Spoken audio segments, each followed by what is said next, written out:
Bienvenue dans ce nouveau numéro de PAF, bienvenue aux téléspectateurs de TV78, bienvenue aussi aux auditeurs de Radio Sensation qui nous ont rejoints depuis quelques semaines et que nous saluons bien bas.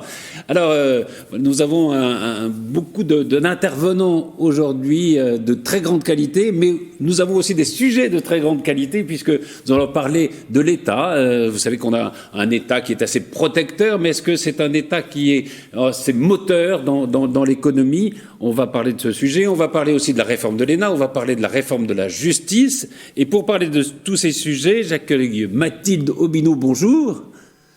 Et merci de nous rejoindre. Vous êtes spécialiste de communication, vous habitez la ville du Chesnay. Arthur Dehaene, bonjour. Bonjour Patrice, bonjour à tous. Vous êtes ancien élève de l'ENA et vous êtes le président du projet Vauban. Vous êtes aussi élu local à Maison Lafitte. Et le projet Vauban, on va en parler, c'est notamment exprimé par une tribune dans le Figaro, justement, dans lequel vous appelez un État, à revenir à un État fort, un État qui est son mot à dire dans l'économie, notamment dans la gouvernance de l'économie. Vincent Couronne, bonjour. Bonjour Patrice, bonjour à tous. Ça va bien, vous êtes le fondateur des Surligneurs. Et si, aussi, je croyais qu'elle avait... Pardon, j'ai oublié de parler d'Anne-Charlène Bézina. Bonjour, comment ça va? Bonjour Patrice, bonjour tout le monde. Alors, vous êtes maître de conférence de droit public à l'Université de Rouen. Et puis, sur le plateau, Jean-Charles Lajoigny, bonjour. Bonjour. Vous êtes toujours éditeur. Toujours. On donnera votre dernière livraison en fin d'émission. Et... Laurent Mazory, bonjour. Bonjour. Vous êtes vice-président de Saint-Quentin-en-Yvelines, maire adjoint d'Elanco, président de TV78. Et on va commencer, si vous le voulez bien, par parler de l'État. Qu'est-ce que c'est que cet État? C'est vrai qu'on a un État très protecteur, on l'a vu, il y a le chômage partiel, il y a les aides aux entreprises, mais... est-ce que c'est un État qui intervient assez? Est-ce qu'il faudrait revenir à un État plus fort? Arthur Dehaene, vous êtes l'auteur de cette tribune, l'un des auteurs de cette tribune, du projet Vauban. Explique-nous en 2 mots. Alors, le projet Vauban, c'est une initiative qui regroupe des jeunes vingtenaires, trentenaires de toute la France, des banlieues, des campagnes, des grandes villes, qui viennent à la fois du secteur privé avec des entrepreneurs, des élus locaux, des responsables associatifs et des experts, autour, dans le fond, d'une idée simple, c'est le refus du déclin. 75% des Français pensent que la France est en déclin, et malheureusement, ils ont raison. Si on regarde sur le long terme, on s'est affaibli, on se déclasse, on est moins fort qu'avant.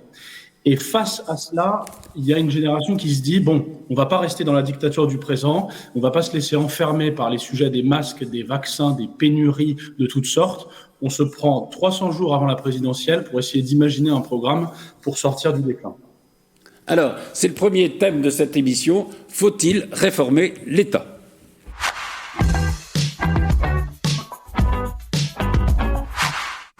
Alors, dans le texte qui a été publié dans le Figaro, il y a cette phrase « Plus la France s'est ouverte à la mondialisation, plus elle a renoncé à cet État stratège pour un État sauveteur ». Alors, l'État sauveteur, c'est vrai, Laurent Mazory, on le voit.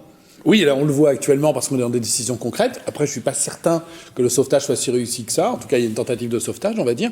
Mais en même temps, je trouve qu'on ne doit pas confondre les choses.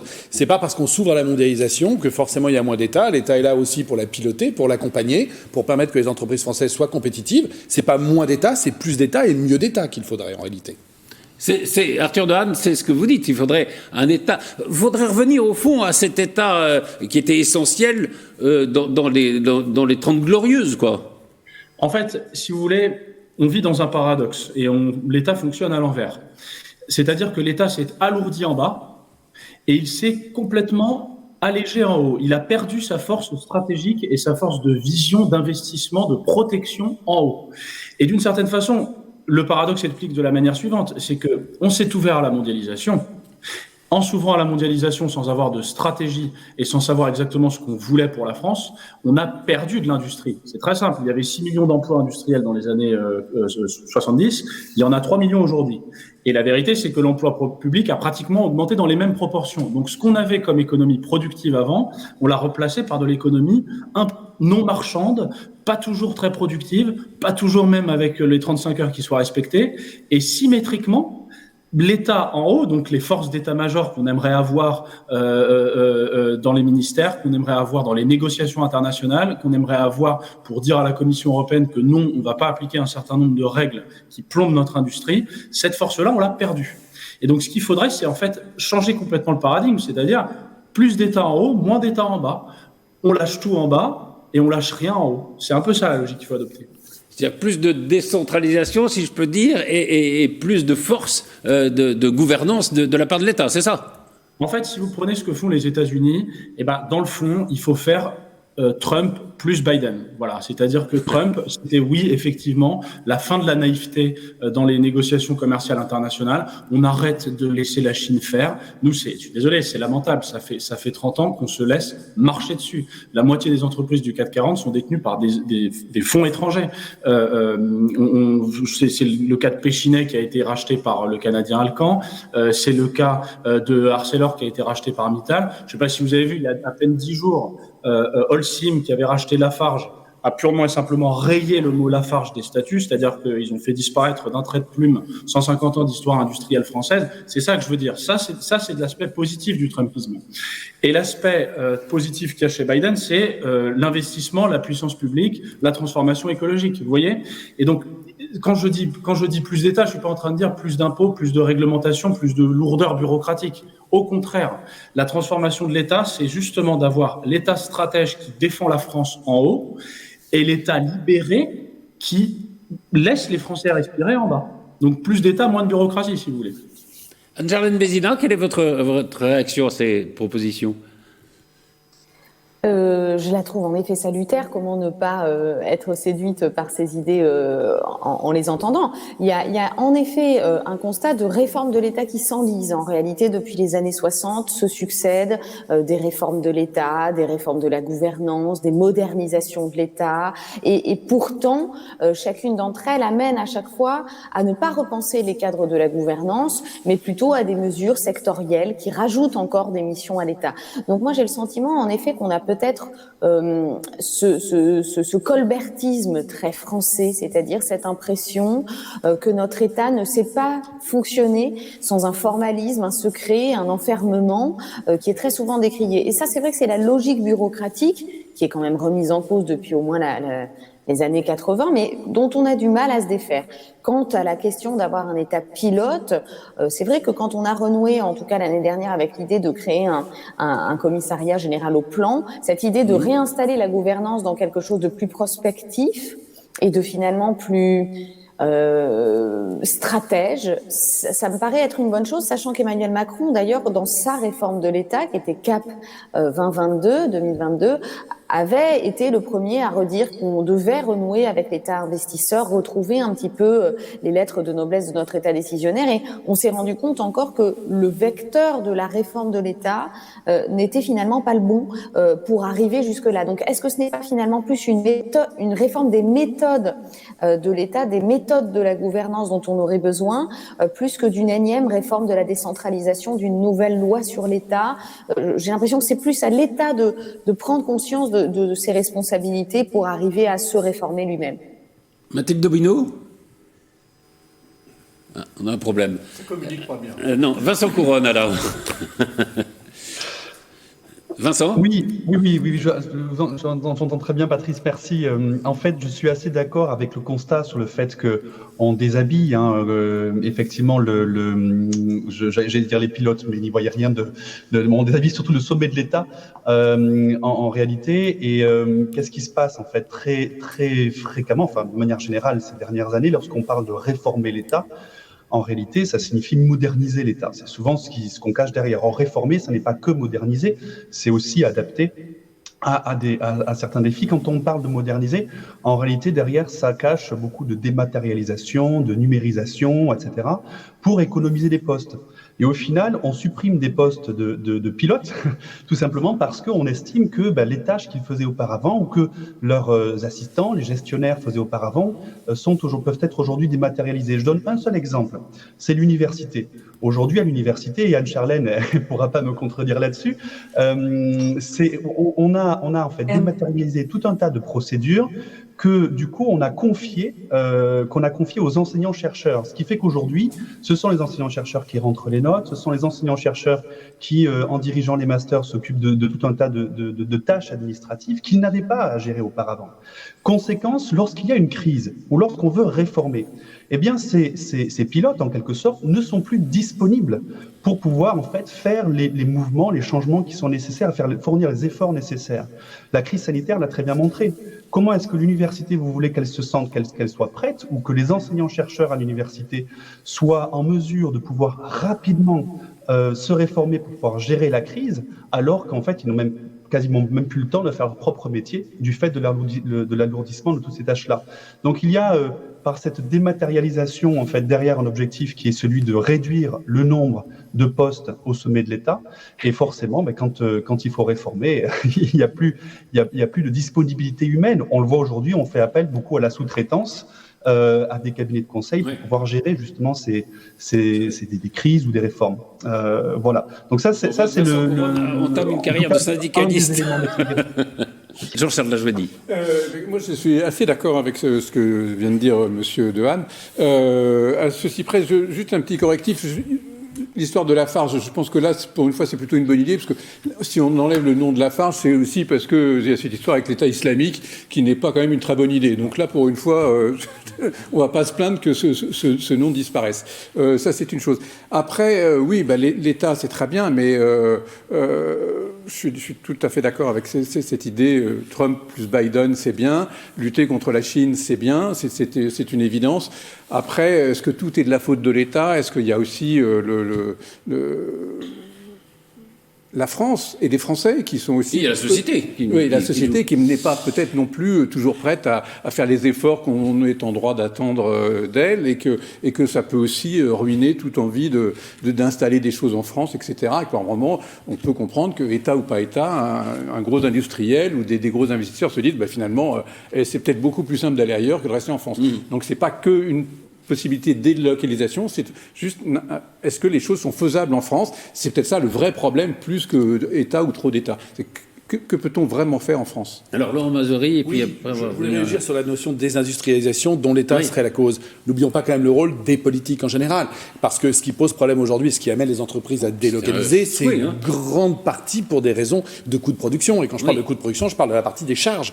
Et les charges sociales vont avec un État, mais un État au sens large du terme, avec ce qu'on a bâti comme projet citoyen aujourd'hui, et l'assistance qu'apporte l'État, mais sur décision des politiques, auprès, entre autres, des plus démunis, et de l'assistance, et du côté matelas de sécurité. C'est un coût, ce coût il est porté sur les entreprises, et une partie des décisions des industrialisations, je pense à la production des moteurs en Hongrie, dont on dit aujourd'hui, youpi, on va relocaliser. En réalité, c'est une décision qui est fausse, puisqu'une partie des moteurs partent quand même, on en garde un, on garde pas les autres, puisqu'ils vont s'installer en Hongrie, à côté de chez Bridgestone. Mais pourquoi vont-ils s'installer en Hongrie ? Parce que le coût de production en Hongrie est moins élevé. Et là, c'est pas l'État. Française, c'est Toyota, en fait. Ben oui, j'allais dire que le premier producteur, effectivement, sur le sol français, ça a des chances d'être Toyota à Valenciennes. Non, mais on voit bien la problématique. Certes, l'État a un coût de fonctionnement, mais c'est pas le coût de fonctionnement de l'État qui pèse le plus, c'est des décisions politiques qu'on lui a demandé d'assumer en redistribuant de manière plus importante que dans d'autres pays une partie, effectivement, de ce que les entreprises peuvent produire. Il ne faut pas non plus oublier ce point-là, je pense. Arthur Dehaene, est-ce qu'il n'y a pas quand même dans cette tribune et dans cette volonté du projet Vauban une vision un peu mythique de l'État ? C'est vrai qu'il y a eu cet État des années 60, l'État gaulien,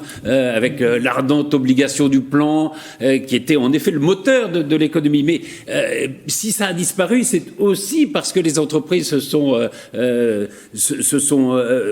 libérées de la tutelle de l'État. C'est parce qu'il y a eu le marché quand même qui a changé un peu les choses.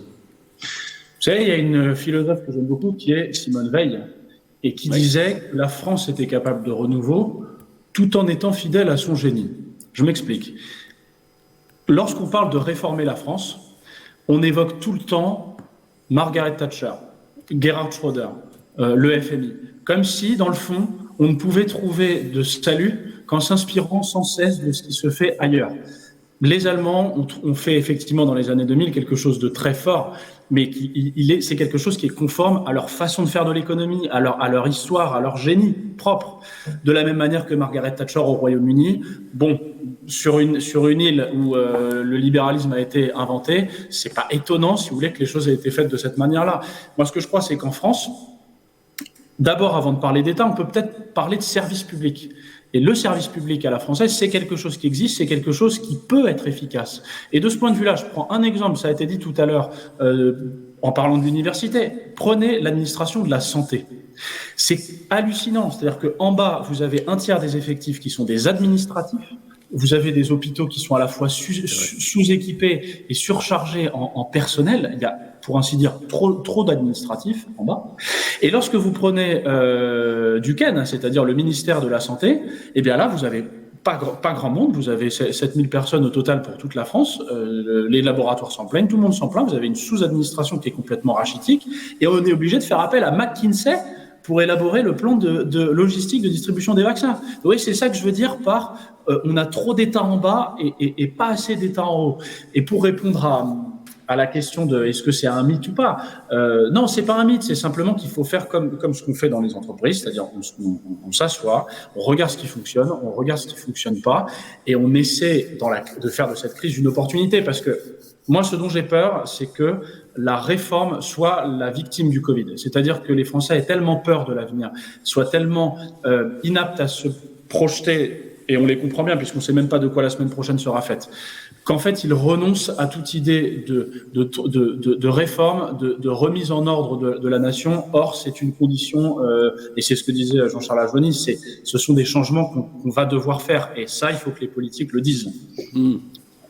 Cela dit, vous parliez des réformes de Thatcher, de Schröder.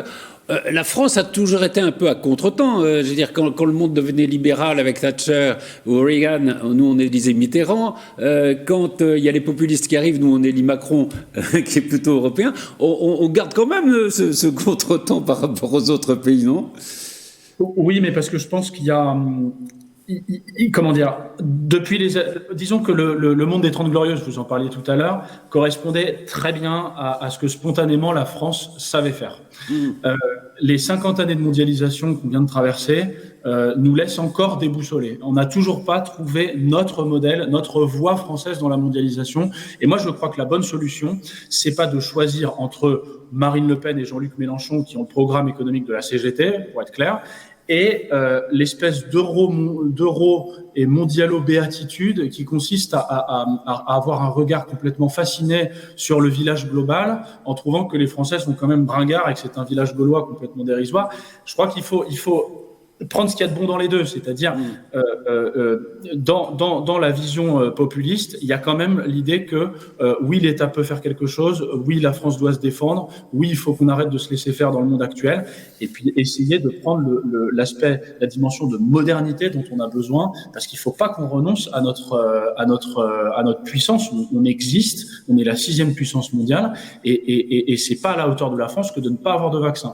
Donc il faut changer ça, et il ne faut pas baisser les bras, parce que je pense que derrière ce non-choix démocratique qui va nous être proposé certainement en 2022, il y a en réalité plutôt l'exigence, à moins d'un an du premier tour de l'élection présidentielle, d'imaginer ce que pourrait être un programme de refus du déclin. Et vous avez un candidat pour l'incarner ? Il y en a à la fois trop et pas assez, mais je pense que si vous voulez, la maladie française, mais qui nous vient de cette époque où Bonaparte s'est imposé dans le tumulte de la guerre civile française après la Révolution, c'est que plus ou moins, il y a trop de gens dans ce pays qui veulent être président de la République, dans le fond. Oui. On a plein de gens qui se disent, tiens, pourquoi pas moi.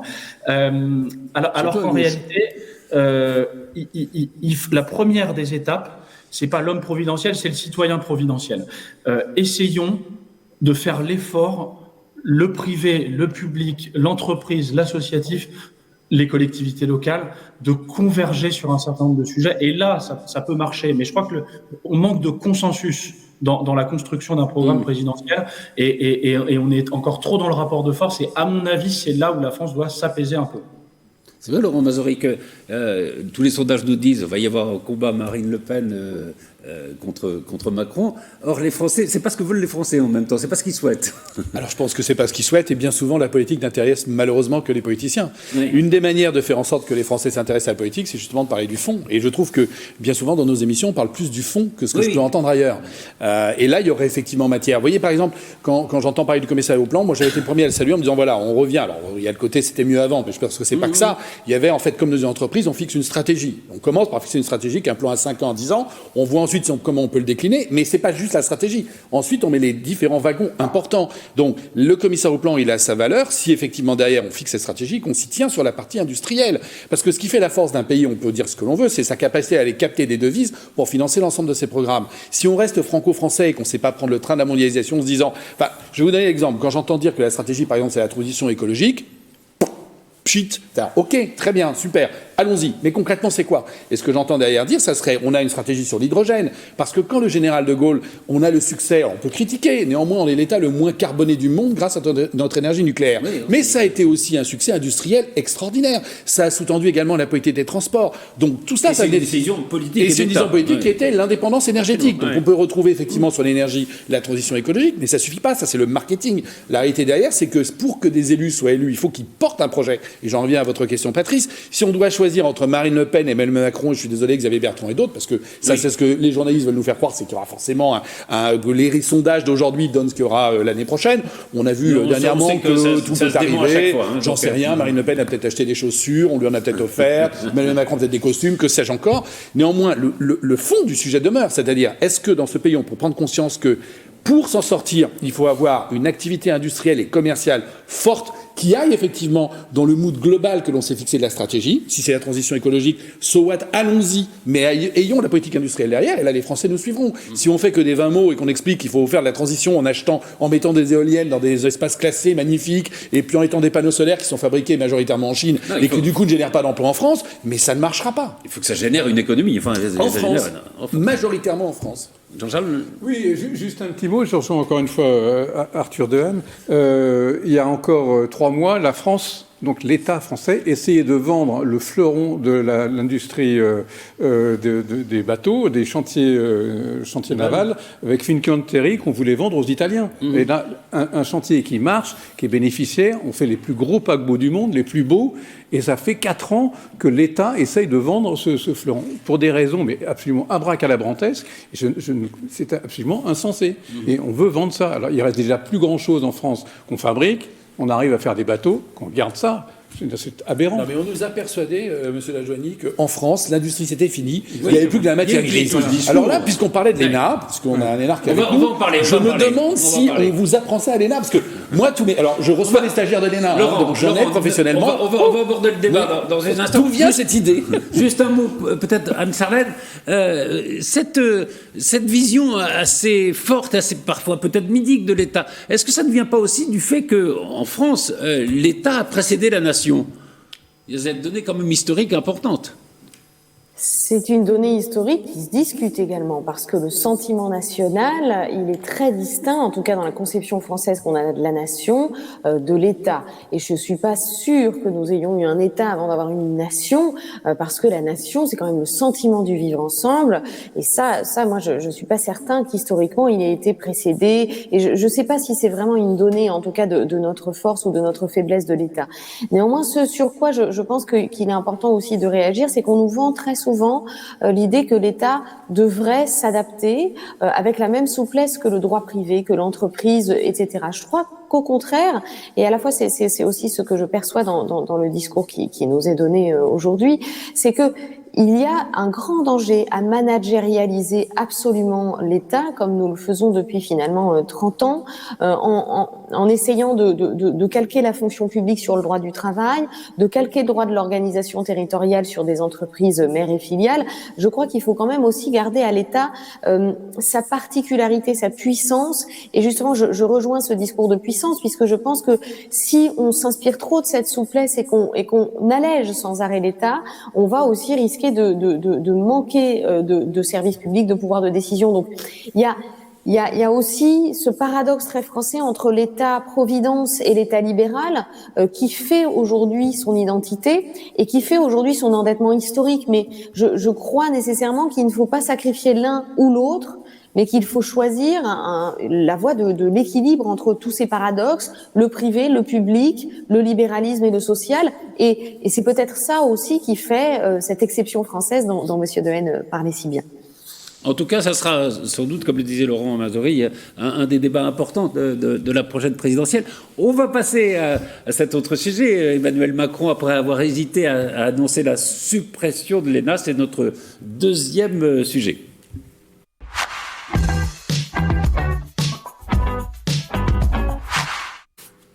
D'abord, on va aller faire un petit tour dans la rue. Tiens, qu'est-ce qu'en pensent les personnes que nous avons interrogées ?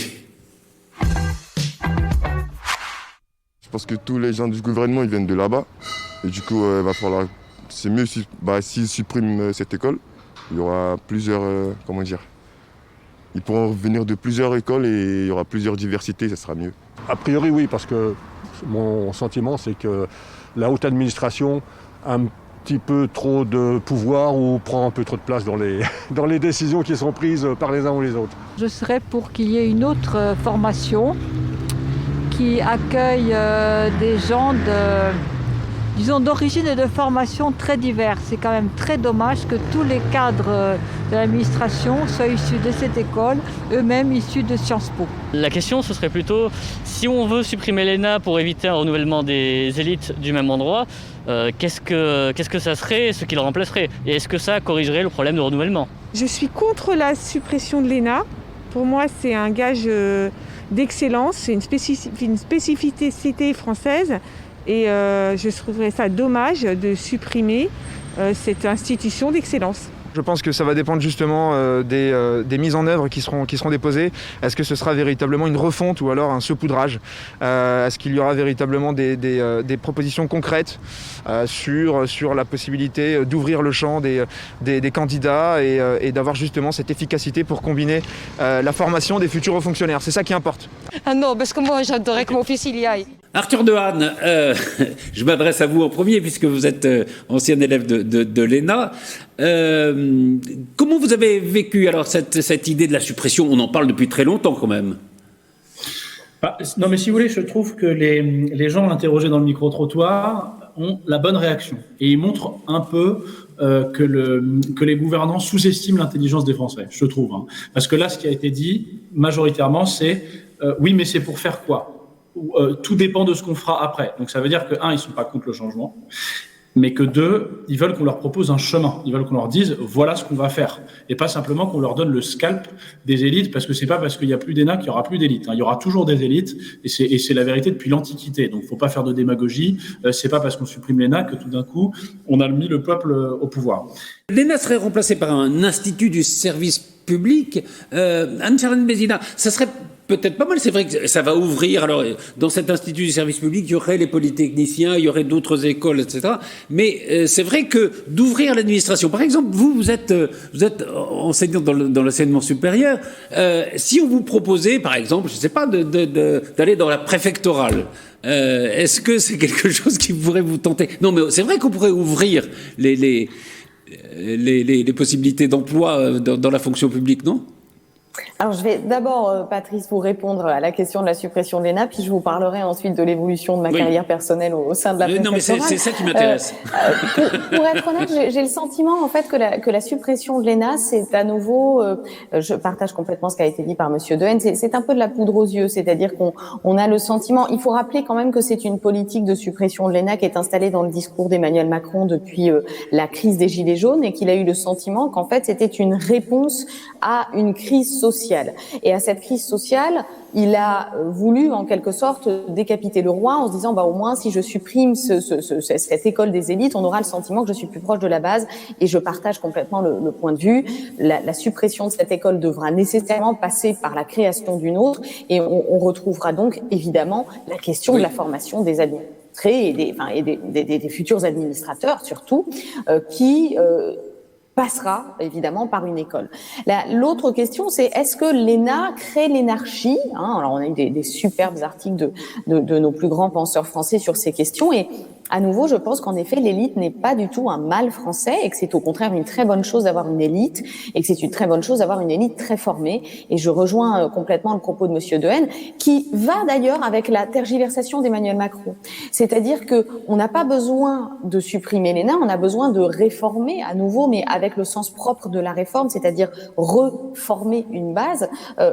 De connaissances, de manières de forger de nouveaux administrateurs pour demain, des politiques qui soient à la fois divers, mais à la fois renseignés de toute notre institution française, etc. Donc il y a en effet Emmanuel Macron qui nous dit qu'il supprime, puis Emmanuel Macron qui nous dit qu'il va finalement changer la formation à l'intérieur, oui. Et Emmanuel Macron qui nous dit qu'il resupprime. Donc en fait, je pense que le vrai problème, c'est celui de la formation et c'est celui de l'élitisme, du pantouflage. Est-ce qu'on est vraiment d'accord avec le fait que nos politiques puissent quitter la politique avec les dossiers politiques pour partir ensuite dans l'industriel et dans le privé. Il y a toutes ces questions à poser, mais qui sont des questions morales, des questions d'éthique, de transparence, de gouvernance, et qui pour moi ne se suffiront pas, évidemment, d'une simple réforme et d'une simple suppression et d'un changement de nom. Parce que cette ISP, ça va être un nouvel ENA, mais il faut qu'on retrouve certains fondamentaux de l'ENA à l'intérieur. Donc pourquoi refaire du neuf avec de l'ancien ? Quant à ma carrière personnelle, évidemment, je dirais oui à toute nouvelle aventure, Patrice, donc la préfectorale, etc. Je crois en effet c'est ce que vous voulez, l'inspection des finances. Pourquoi pas la Cour des comptes de la République. Soyons Jean-Charles Lajoignier, est-ce qu'il n'y a pas un peu d'affichage comme ça, anti-élitisme, un symbole, mais qui ne va pas être remplacé par quelque chose de très différent, au fond? Absolument, c'est un peu dommage, mais disons que ça fait partie d'une des promesses qu'au moins le président Macron peut tenir. Alors donc, je veux dire, là, c'est presque du pain béni pour lui. Et puis, deuxièmement, il y a sûrement besoin de réformer un peu l'ENA, mais à mon sens, le véritable problème, c'est surtout l'omniprésence des énarques qui est gênante.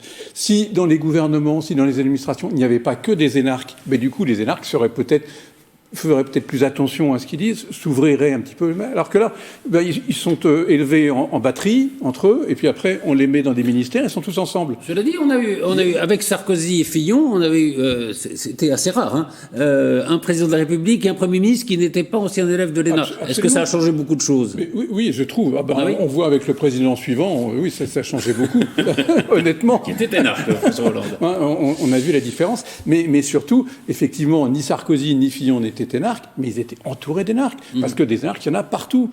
Mais si l'État allait puiser dans un autre vivier de temps en temps, si on laissait pas tous les polytechniciens aller dans le privé, et si de temps en temps il y a des polytechniciens qui ont une école exceptionnelle arriver aux manettes, ça changerait aussi la donne. Et c'est du coup, ce serait intéressant. Un des axes de la réforme, si j'ai bien compris, ça serait de copier un peu ce qui se fait dans l'armée, c'est-à-dire qu'il y ait une promotion interne. Les colonels, comme ça, ils montent généralement, c'est dans des anciens sous-officiers, mais qui ont fait leurs preuves sur le terrain. C'est vrai qu'on pourrait, Vincent Couronne, on pourrait ouvrir à des fonctionnaires qui n'ont pas fait l'ENA des champs plus hauts de responsabilité. Oui, c'est vrai que ça, c'est un des éléments intéressants de la réforme, c'est-à-dire supprimer le classement de sortie et faire en sorte qu'il y ait un petit peu de terrain, quelques années de terrain avant de pouvoir ensuite monter en grade. Ça va peut-être changer effectivement une vision ou aider à une meilleure formation des énarques, notamment parce que ce qui a été dit tout à l'heure sur le fait qu'effectivement ils n'ont pas de culture industrielle ou peut-être qu'en voyant plus de terrain, ils se rendent, notamment en faisant de la préfectorale, ils se rendront un peu plus compte des réalités du terrain. Mais il y a probablement deux choses en fait qui manquent dans la formation à l'ENA. Et je n'ai pas l'impression que dans la réforme ce soit quelque chose qui soit vraiment apporté, c'est arriver à savoir gérer des projets. Alors certes, il ne faut pas copier tout ce qui se fait dans le privé, je suis assez d'accord avec Anne-Charlène Bézina sur ce point-là, on ne va pas importer dans l'administration toutes les méthodes du privé, parce que l'État aussi a sa spécificité à préserver, mais enfin il faut quand même reconnaître que notamment quand on regarde la gestion de la crise sanitaire, on se rend compte qu'on a des personnes à la tête de l'État qui sont incapables de gérer ce genre de situation. Et puis la gestion RH aussi, là aussi où l'État a une gestion RH absolument catastrophique. Et donc c'est deux points sur lesquels il faudrait probablement qu'il y ait beaucoup plus d'ambition. Après moi je suis pas forcément plus compétent pour parler de ce sujet, je forme certes des candidats aux différents concours administratifs, mais uniquement dans ma discipline. Mais ce qui est assez révélateur, c'est que dans aucun des concours pour lesquels je forme les étudiants, il y a une épreuve justement de gestion de projet ou ce genre de choses. Dans aucun. C'est essentiellement des concours de connaissances, avec des QCM, des concours de culture générale, etc. Enfin, des épreuves de culture générale, ou quelques cas pratiques, mais pas beaucoup plus. Et ça, c'est quand même assez problématique. Voilà. J'ai pas grand-chose de plus à dire. Je suis désolé, Patrice, c'était peut-être pas très intéressant, mais c'est plus un témoignage d'une expérience personnelle. Juste pour conclure, oui. J'ai le sentiment que peut-être quand on parle de trop d'énarques, on confond aussi l'énarchie avec la question des entourages des présidents ou de l'entourage des présidents et des premiers ministres et des gouvernants en général. Et je pense que là, il y a quelque chose qu'il faut qu'on dise, c'est que on est dans un état où on consulte trop, on externalise, on sous-traite, on crée des comités, on fait participer des échantillonnages de public, mais on décide plus. Et finalement, je crois que l'un des grands mots de cet État avec cet entourage d'énarques, c'est pas les énarques eux-mêmes, c'est le fait qu'on ait besoin d'un entourage pour décider. Et c'est peut-être aussi cette question que la réforme de l'ENA passe sous silence et que pourtant le peuple a vraiment besoin d'entendre traiter. C'est que fait-on de ces entourages des décisionnaires? Est-ce qu'ils sont vraiment seuls à décider? Qui les conseille? Et comment créer autour d'eux finalement des viviers de gens suffisamment renseignés de la base et suffisamment renseignés des fondamentaux pour créer une gouvernance démocratique et qui soit aussi une gouvernance de la décision. Je crois que c'est ça le problème. Laurent Mazori ? Oui, ça rejoint un peu notre premier thème, en réalité. Oui, je trouve que l'intervention... Parce qu'en réalité, c'est quoi? C'est qu'une partie des politiques sont très contents aussi d'avoir des énarques autour d'eux, très contents d'avoir un cercle décisionnel, très contents de créer le énième comité Théodule, parce que c'est une forme de déresponsabilisation et de peur de la décision. À un moment donné, je me présente face à des électeurs avec un programme, j'assume mon programme, j'ai le droit aussi de me tromper, mais je l'assume sans essayer de trouver des faire-valoir, des prête-noms qui vont justifier que ou j'ai pas pu le faire parce qu'on m'en a empêché, c'est pas de ma faute, ce sont les énarques, ou je l'ai mal fait, mais pourtant j'avais consulté la énième commission citoyenne. Mais non, je porte un projet, je me suis effectivement entouré d'expertise, mais je me fais ma propre opinion, et en tant qu'élu, je me dois de la porter. Le témoignage souvent d'anciens ministres qui ne sont pas des énarques, c'est de dire à chaque fois qu'ils proposaient quelque chose, qu'il y avait quelqu'un de l'administration qui les a dit non, c'est pas possible. Oui, c'est l'exemple que je vous donnais tout à l'heure. Oui, mais en même temps... c'est ce que le témoignage que vous disiez. Son rôle, c'est de dire merci de m'avoir dit que c'était pas possible, moi je veux des gens qui m'expliquent comment c'est possible. Et là, on peut pas en vouloir. C'est la suprématie du politique, au fond. Sinon, c'est plus une démocratie, et c'est tout le problème, il est là. Et juste, je voudrais terminer, je me rappelle dans la suppression également, quand on a supprimé les IUFM, on s'est dit super, on a réglé le problème. On n'a rien réglé du tout. Donc on voit bien que la notion de suppression de l'ENA, c'est pas le sujet. Le sujet, effectivement, comme ça s'est dit, c'est le contenu et de ce qu'on y apprend. Pardon, monsieur Lajoie. Juste pour rebondir une minute sur ce que vous disiez, Patrice, effectivement, beaucoup de ministres se disent on prend des décisions, puis on nous dit c'est pas possible, etc. Je rappelle que le candidat Macron avait promis de faire une sorte d'audit de tous ses directeurs d'administration et éventuellement de virer ces directeurs d'administration en disant vous n'êtes pas d'accord avec notre politique, vous dégagez. Il ne s'est rien passé. Rien. Mais peut-être que l'idée du spoil system n'est pas qui nous paraît totalement aberrante comme ça dans la tradition française, n'est peut-être pas totalement fausse. Un dernier mot sur ce sujet, Arthur Dehaene. D'abord, il faut rappeler qu'avant l'ENA, il y avait des concours pour le Quai d'Orsay, pour la préfectorale, etc., pour l'inspection des finances, et qu'au fond, il y avait une reproduction sociale peut-être plus forte, et que l'ENA était un effort de démocratisation d'accès à la haute fonction publique. Mais la question que je voulais vous demander, puisqu'il y a en effet ce problème du classement de sortie, que souvent les promotions même de l'ENA remettent en cause, est-ce qu'on a l'impression que tout est joué à 25 ans ?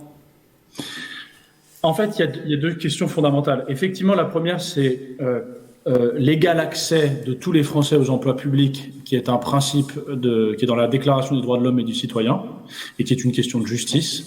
Mais ça, c'est pas supprimer l'ENA ou pas ne répond pas à cette question-là.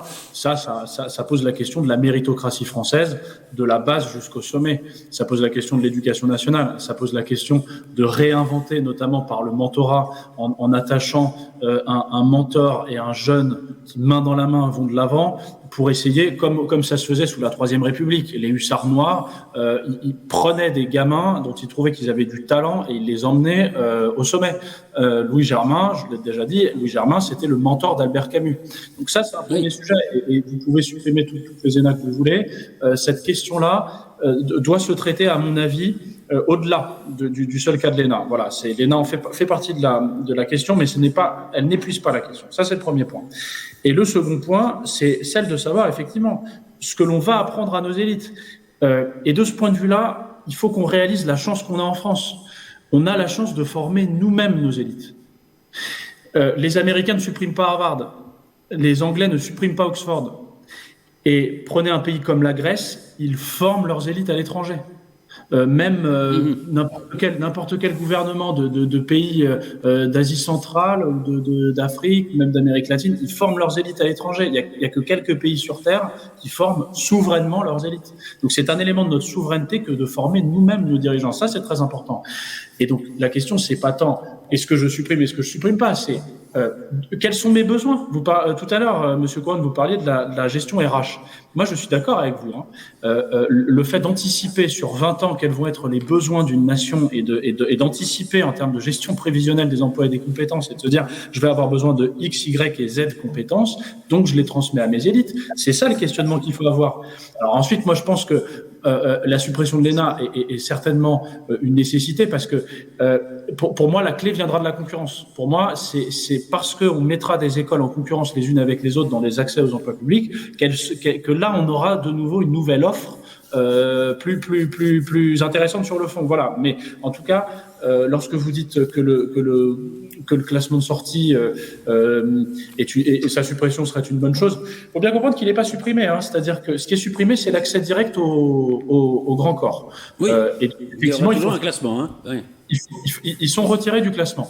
Et donc, effectivement, là, pour répondre à votre question, je suis d'accord avec vous. Il ne faut pas que le destin soit fait à 25 ans.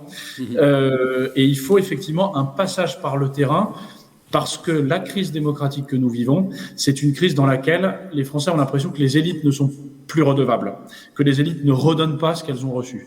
Et en donnant 5 ans de sa vie ou 6 ans de sa vie sur le terrain en préfectoral, je crois qu'effectivement, on a un élément de réconciliation nationale et ça, c'est une bonne chose. Donc on aura l'occasion évidemment d'en reparler parce que c'est vrai que le fond du problème derrière tout ça, c'est aussi celui de la bureaucratie qui est un des problèmes français. Je voudrais qu'on parle aussi de la réforme de la justice ou de quelques aspects de cette réforme. C'est le troisième thème de cette émission.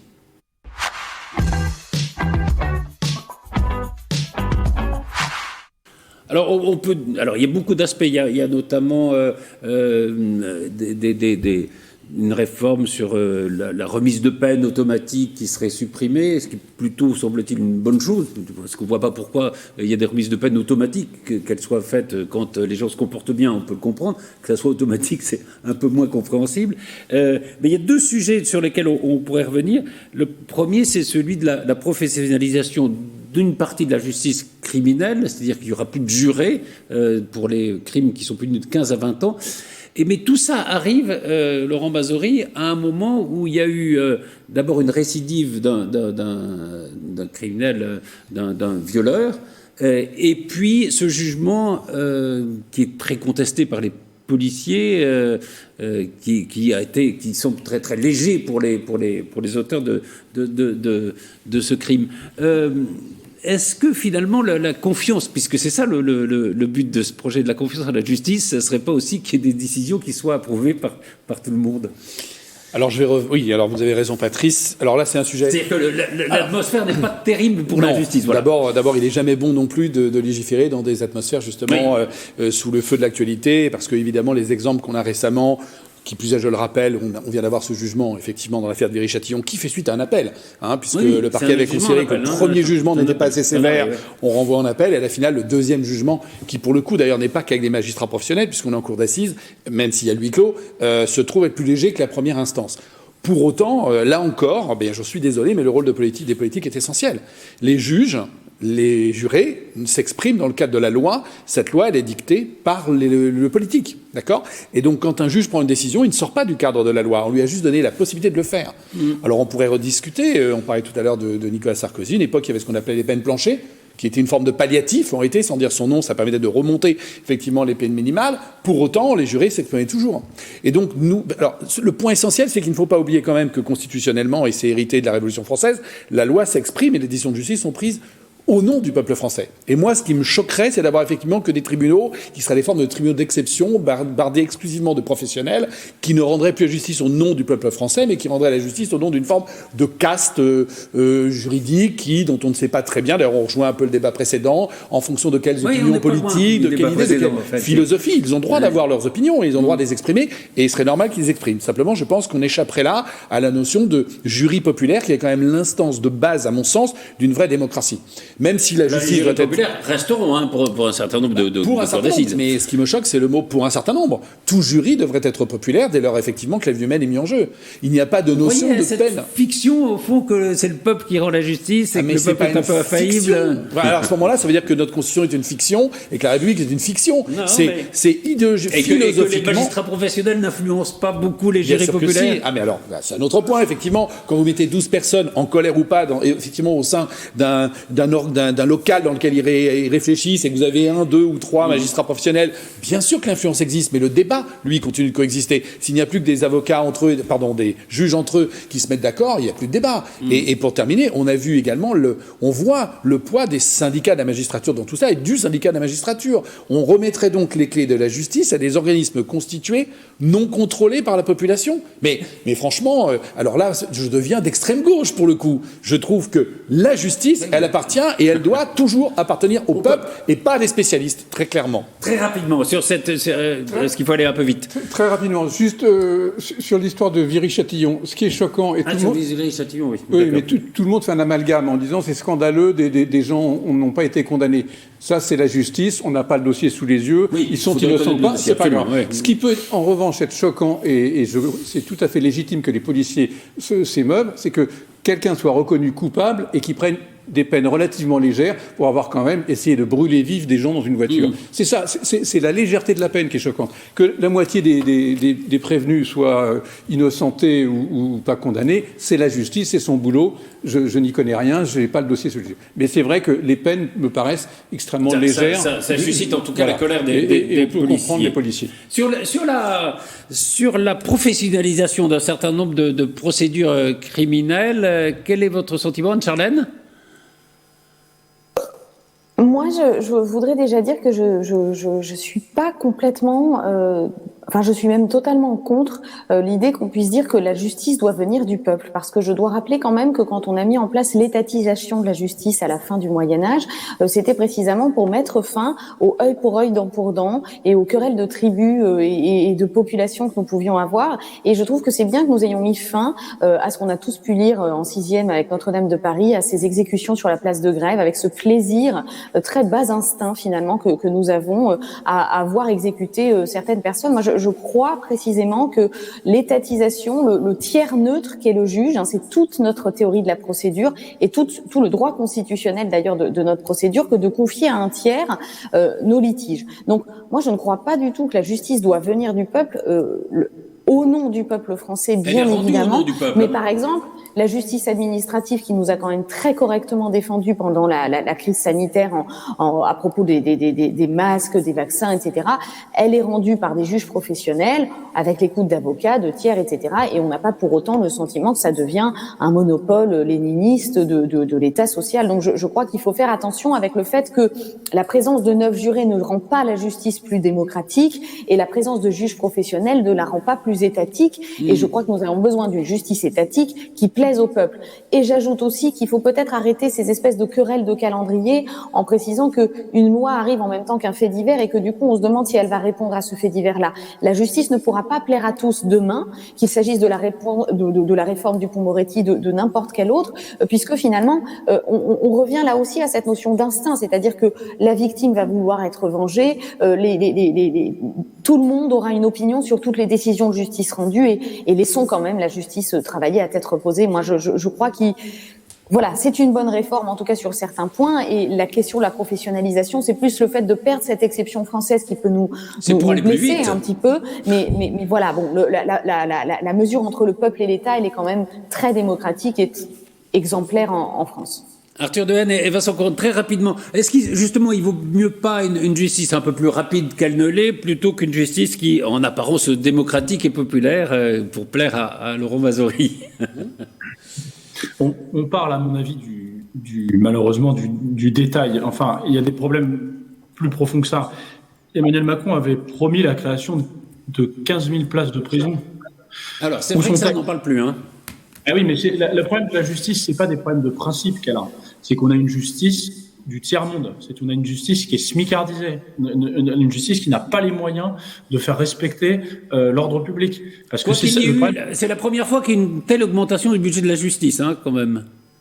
D'accord, mais où sont les places de prison? C'est-à-dire, les moyens, à un moment donné, la justice, ça doit être des murs, des barreaux et des gens qui tiennent enfermés. Je crois qu'il n'y a pas eu une construction d'une place de prison depuis que c'était, je crois, Chalandon qui était garde des Sceaux, donc ça remonte.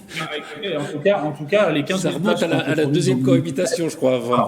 Il y a des places de prison en construction. Et le dernier garde des Sceaux de Hollande, il a relancé le projet. Il faut des peines planchères. Je suis désolé, mais c'est comme ça, c'est le seul moyen.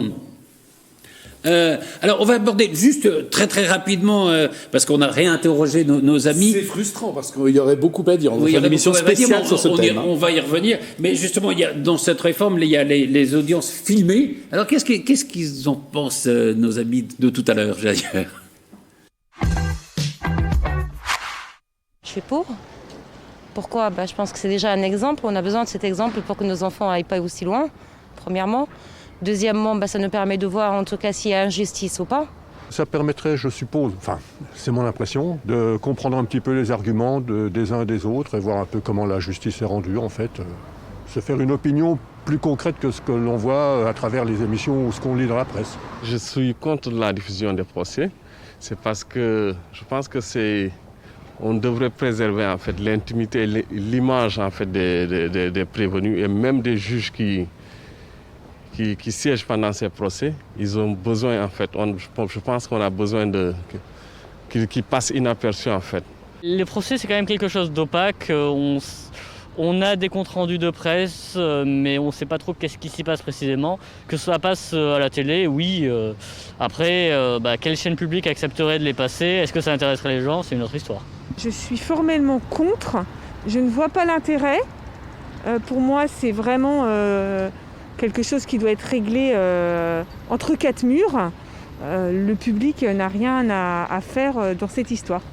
Alors, voilà, là on a le champ des possibles, c'est-à-dire certains qui disent oui, ça va nous apprendre quelque chose, d'autres qui disent il faut préserver quand même l'intimité des gens qui passent au procès. Et c'est vrai que c'est un vrai problème, quoi. C'est un vrai problème.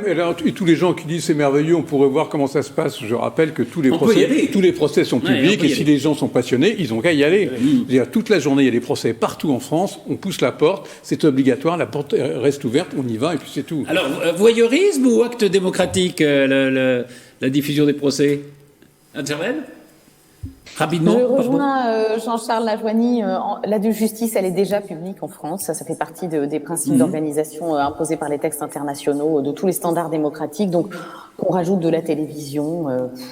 Si ça peut nourrir le débat, pourquoi pas. Ça nourrira des programmes, en tout cas. Je suis assez d'accord avec l'avis qui a été donné par le Conseil d'État là-dessus, qui a dit le risque, c'est après d'en faire un petit peu une feuilletonisation. Donc, gardons cela pour l'information, mais ça ne me gêne pas plus que ça, puisqu'elle est déjà publique pour moi, notre justice.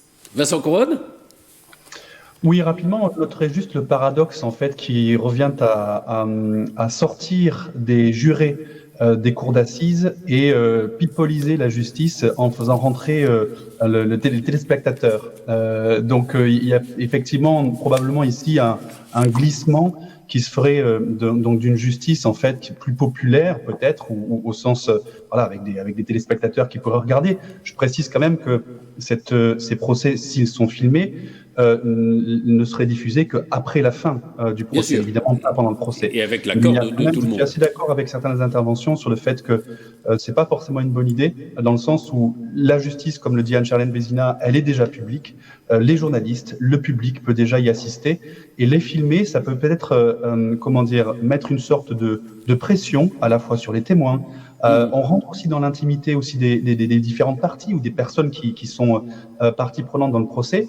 Moi, vous savez, quand j'étais quand j'étais élève au lycée. J'ai eu de la chance parce que pendant 3 ans, de la seconde à la terminale, je n'avais pas cours le vendredi matin. Et pendant 3 ans, tous les matins, je suis allé assister aux séances de correctionnel de ma ville. Tous les matins, tous les vendredis matins, j'y étais. Et c'est là qu'on voit, en fait, réellement, qu'on rentre dans l'intimité de la vie des personnes. C'est presque... Je suis obligé de vous interrompre, Vincent, parce que c'est la fin de l'émission. Juste un... Pardon, hein. Arthur Dehaene. Ah, on vous entend. Le micro. Ça y est, je suis là. Donc, je disais que PAF soit filmé, c'est très bien, on est ravis, mais que les procès soient filmés, non, c'est un manque de dignité, et puis c'est un syndrome supplémentaire, malheureusement, de ce qu'on fait quand on ne sait pas quoi faire. Voilà, on invente un truc, ça fait parler, mais je vois pas en quoi les Français sont davantage en sécurité parce qu'on aura mis des caméras dans les salles d'audience. Vraiment, ça me semble lunaire. Voilà, on aura l'occasion probablement de reparler parce qu'il y a aussi beaucoup d'autres choses dans cette réforme de la justice et vous avez raison, il n'y a pas le problème des places de prison. Merci à tous les quatre. Arthur Dehaene, je rappelle que l'appel du projet Vauban qui s'appelle « La France a besoin d'un État stratège, pas d'un État brancardier », on peut le retrouver dans le Figaro Vox. Merci beaucoup Laurent Mazori, merci beaucoup Jean-Charles Lajoigny. C'est moi qui le veux, c'est votre dernier roman, mais on n'a plus le temps d'en parler. Donc on en parlera la prochaine fois. Merci beaucoup Anne-Charlène Mézina-Duclerc, merci beaucoup Vincent Couronne, merci beaucoup Arthur Dehaene, et à très vite pour un nouveau numéro de PAF.